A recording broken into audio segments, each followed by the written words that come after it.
feel like a superhero and save lives? If you support the cancer support community of Delaware, you could come as close as you can to becoming a real hero.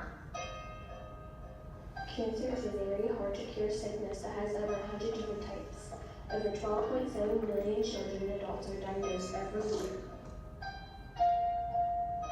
Many cancer patients have to go through endless pain they don't deserve. Imagine if you were fixing your hair because you were about to go play outside. You ran outside and play soccer with a neighborhood friend. Now imagine you sitting in a hospital bed and fixing your hat to cover your bald head. You play on the iPad because you can't get up and go play. As you can see, there's a big change in cancer patients' lives when they are diagnosed. Over 7.6 million innocent people die every year from this sickness. Cancer is not only depressing for the patient, but it's very depressing for the people who have a loved one that is diagnosed with the sickness. Families have to go through depression. Each second of the day, they have to worry about that loved one. This is not the only problem families have to go through. Families need to go through paying for expensive medicines that they need for their loved one to stay alive. The families might not be able to afford it. The families have to suffer the pain of cancer too. All the parents should have to worry about is the child that is sick.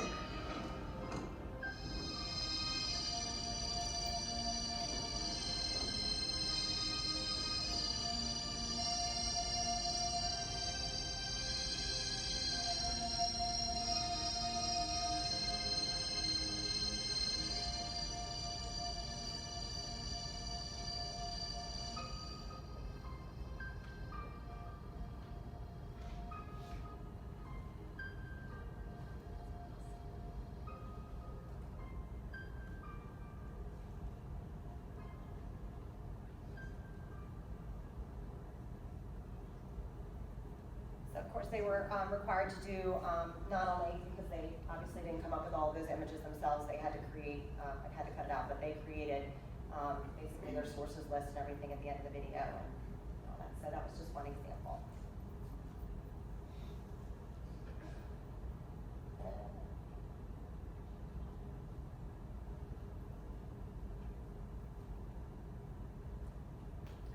So one of our big things is also being able to go further than our classroom.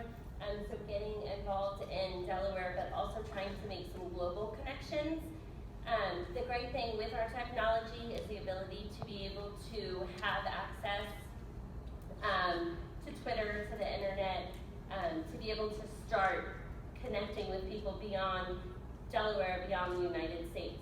So our class participates in the Global Read Aloud, and every fall there is a lady that kind of spearheads it. She picks some books the kids vote on, and then you can join with your class. So last year was our first year. This year we read a book, PAX, and so we joined thousands of classes and was able to use, through Skype, we did some mystery Skypes. So I would connect with the teacher, and we would use, they would give us clues. So we would have to pull out our map, and they would tell us a continent that they were on in the United States, or what rivers are next to you, what bodies of water. They thought it was really interesting that not everybody lives right next to the ocean.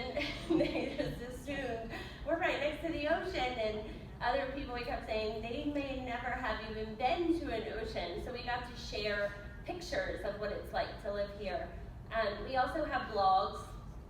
So each of our students have their own public blog, so they can share their writing beyond just in the classroom, because sometimes you are giving the students prompts, they're able to write to the prompts, but really the only people that will read that is the parents, or maybe a peer, the teacher. So we wanted them to be able to see that the world is bigger. The writing can go far. They can share a story, they can try to persuade somebody about something. So the Global Read Aloud also helps us to be able to connect that we had other people's students would come and comment on their blogs, and we would go and visit theirs and comment. So they would get so excited when it wasn't just mom or grandma leaving a comment on their blog for them. So they were able to start building relationships and see that it's bigger than just inside our classroom. We use Twitter, so my students use their Twitter account of Tuttle's Techies, and through that they were able to join a slow chat. So students would put a question about the book, and then our students would be able to respond to them, so they would have a conversation that took it deeper, and they got to see multiple perspectives than just the group that we had within our classroom. With the book, we were also able to do some creativity, critical thinking. They ended up, the main character is a fox. So they created a fox using clay and then did a slow motion video for it. We made marionettes out of toilet paper rolls. So just kind of bringing in more than just reading a book, but being able to discuss it on their level and then be able to do some enrichment activities. And then at the end of the unit, they decided how they wanted to present the information of what they learned. So they had many choices. We tried to, in the CAP program, have it be student-led. So instead of us saying, this is the way that you need to present your book report, being able to give them the options. So we have some who made iMovies, some made a map that kind of followed the main character on their journey throughout the book. Some people did different recipes of different things that the person had eaten. They made like a photo journey of what the different settings may be. So it really allows them to take ownership rather than us leading them throughout the whole year. And then we figured when we were trying to come up with what do we want to say, what do we want to share, there's so much, how are we going to narrow it down? Our biggest thing is, well, what do the kids say? It's all about the students, how they're doing, what's their perspective. So we just kind of asked, what's some of your favorite things about CAP? They all volunteered to come, and they would have happily stood in front of you and presented away. They were saying, well, should we come? Are we invited? I'm like, I think you'll be okay for this one. But some of their favorites, we do a lot of STEM. They said they love the hands-on. They love that they come in and it's not always doing the same thing at their desk. They can constantly move around. Flexibility, a lot of them said the flexibility, the technology. A lot of them were saying that they enjoy the challenge and being accelerated and that they had to think. And they said, you know, we know when we come into class, we're gonna have to think and you're not gonna let us just sit there and slide through. But I think they appreciate that. They feel that their time is being well spent. A lot of them really enjoy the 4th and 5th. I know at first sometimes there were questions that was so different having 4th and 5th graders together, and now that's usually something that pops right up. We love having the 4th and 5th graders together and being able to build that classroom community. But our classrooms are always open. They love visitors and love to share all of the things that they're doing. But this is just some of our favorites that we've covered already this year that we wanted to share with all of you. So thank you.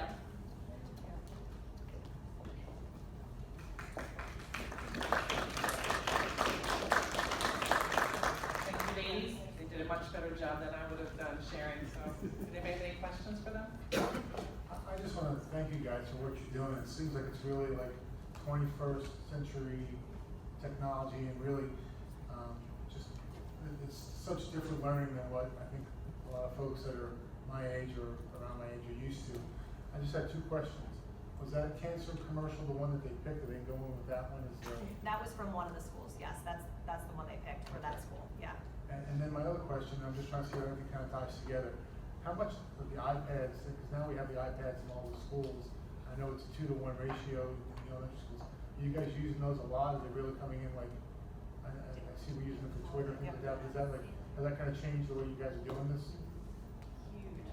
They are so valuable in our classrooms. So valuable. It just opens up so many more doors to take it further than our classroom and making those connections. And also for them, for service learning projects and for them to, we do a lot of projects. And I think as Christine pointed, they ask a lot of questions we can't answer. So it's a lot of, that's a great question, like we have a wonder wall where we can just kind of pose questions, but we know, well, where are you gonna find that answer? And so we use them a lot just for that, being able to go and find the research and ask that question and find our answers to kind of drive their learning. Great, thank you. Yeah, I want to just thank all of you as well for not just being here tonight, but for everything you're doing. You know, we had this idea and thought, and completely supported by our Board of Education. Ms. Kolakowski giving the direction to kind of get things going and get to work, and you are the ones that are making it happen, and you are the reasons it's doing so well and expanding even more next year into the next grade level. So, and our kids are benefiting most from it, but we didn't have you all and Dawn and others making it happen in schools, it wouldn't be as successful as we want. So thank you. I know student feedback is great, but also parent feedback is great as well.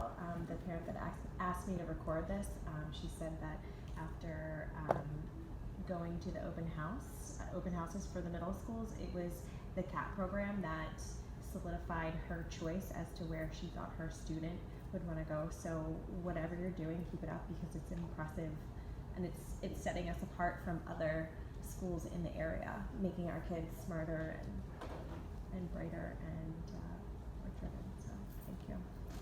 I want to say thanks too, and the one thing I love is that there's consistency and collaboration among all of you. So all of the students in the CAP program kind of get the same feel and the same direction. That's what I love about it. So thank you.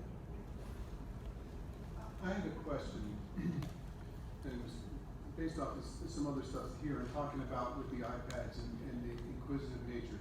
Do you find, because you all have been teaching a few years, where technology is more involved, and so questions are more readily answered? You know, back in the day, before smartphones and iPads and all that, if you asked a question, it was difficult to research it. And now it's there at your fingertips. Do you find that people are more inquisitive because of the fact that it's not like, oh, well, I got a question and oh, I forgot it before I ever got an answer. But now you have that ability to get the answer. Do you find that that maybe people are a little more inquisitive and a little more in depth? Which is our population. I mean, my